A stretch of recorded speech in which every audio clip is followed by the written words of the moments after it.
Hi everyone, welcome to this channel. And I recently passed my AWS Certified Solution Architect Associate certification, and in this video I'm going to show you how you can pass your AWS SAA C02 certification.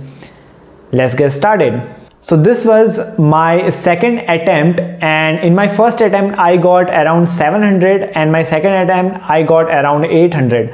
So the resources I used, the first of all, I will suggest you to go through A Cloud Guru website. So this website and this course helped me to pass my exam, to understand the topics well.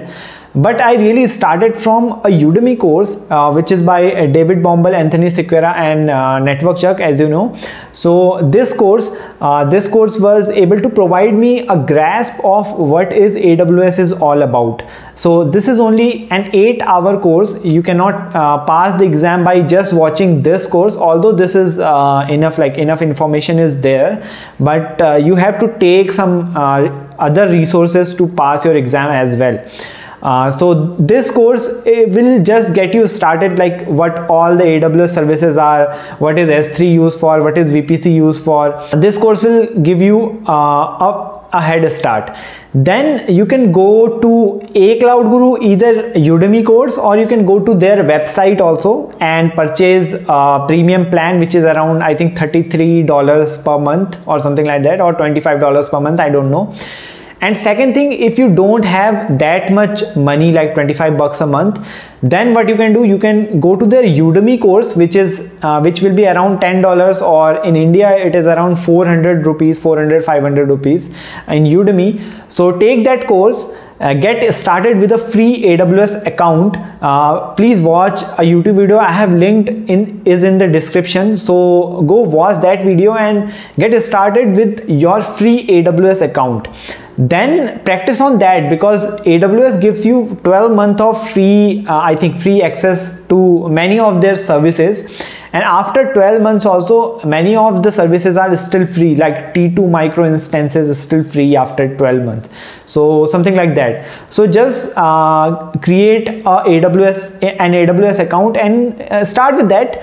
I think you should start with just IAM first and create some users, groups, roles, because in the exam there will be a big portion of IAM, and it was a little difficult for me to understand all that.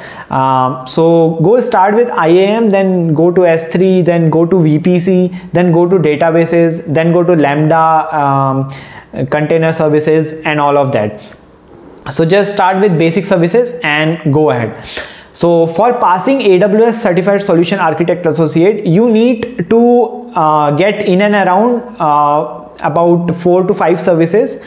First one is S3, second one is VPC, third one is RDS, fourth one is IAM, fifth one is security, which covers your AWS Shield, AWS Web Access Firewall, or something like that, or access control list, security groups, all are in fifth one. And then some new services like Lambda, or like Elastic Container Services, or something like that. And basically focus on EC2. You can focus on the block storage, EBS, EFS, the file storage for Windows, FSX. So just know the differences between these services. So just start with that and move ahead in your journey. I will suggest that this will take you around 2 to 3 months to prepare. If you are already coming from an IT background, if you have 1 or 2 years of experience in IT, then it will take around 2 to 3 months. If you are a very fresher and you don't know about IT, I will not suggest this certification. Just go start with AWS Cloud Practitioner 1 first, then come to this certification. But if you have some background in IT, maybe you are a network engineer in some organization, or you are a system administrator, Linux administrator in some organization, then you can freely start ahead with this certification, AWS SAA C02.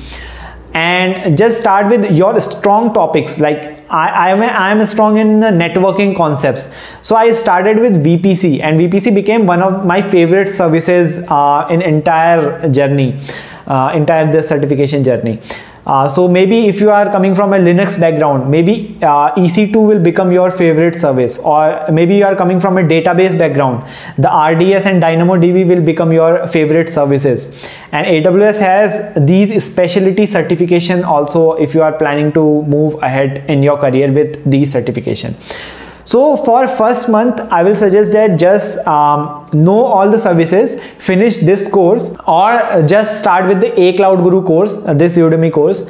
Just finish one course, any course, and then the second month, you have to take some practice exams. So there are many practice exams. These one are on Udemy, but they are a bit tough, I will say. Exam will be easier than these exams, these practice exams. So you don't need to take these, but if you are taking these, if you are getting around 65% also, you will pass the exam easily. But I will suggest that go through these A Cloud Guru practice exams. They are also available on Udemy, or with this course you will get 2 practice exams. So if you are getting around 95% or 90% in these practice exams, then I think you are prepared for the certification, because this course is a bit easy, I will say, compared to the actual exam questions. But the A Cloud Guru practice questions are very similar to the exam questions. So go take them and just try to understand how the services are integrated. You just don't need to understand what RDS, suppose you know what RDS is and what VPC is. Now how can I integrate both of these services and make up a question? So in the exam you will not get any direct question like what is this, or what is VPC, and what is NAT gateway, what is NAT instance. Not like these questions. They will give you a scenario and you have to figure that out. That's why I'm saying that please focus on the real life scenarios, or mix up questions, like some questions from VPC, some questions from EC2, and mix both of these services and get with some questions. The second thing which is really important is labs. Do labs. If you are not preparing on labs, then in the real exam you will face some issues or face some troubles. So please continue with your labs, either on sandboxes. If you have A Cloud Guru subscription, then go sandboxes and do them if you have that much money. Or if you don't have that much money, get started with a free AWS account. It can never be better than this. Get started with some free account, then practice with S3, VPC, try to make some solutions like go install a public subnet, private subnet, a VPC, then Bastion host. All these kind of things you have to do in a lab environment. Only then you can get these things into a practice exams or real exams.